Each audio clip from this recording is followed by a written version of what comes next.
உலகெங்கும் வாழும் முருக அடியார்களுக்கு எனது அன்பான வணக்கம்.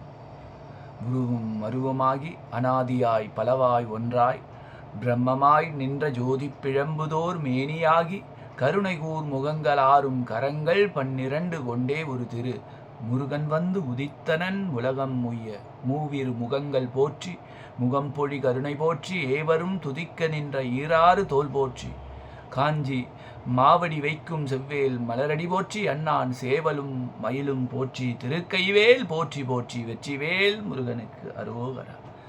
இப்போ நம்ம பார்க்க போகிற டாபிக் வந்து கோயிலுக்கு போகிறது யாருக்கு பலன் தரும் தராது.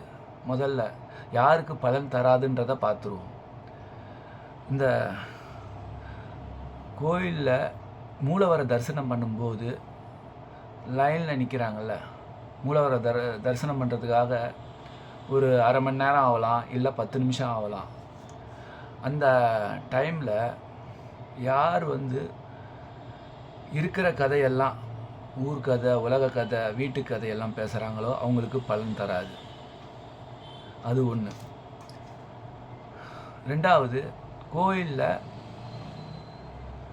பரிகாரன்ற பேரில் கண்ட இடத்துல விளக்கை ஏற்றுறது, உப்பை வந்து கொடிமரத்தில்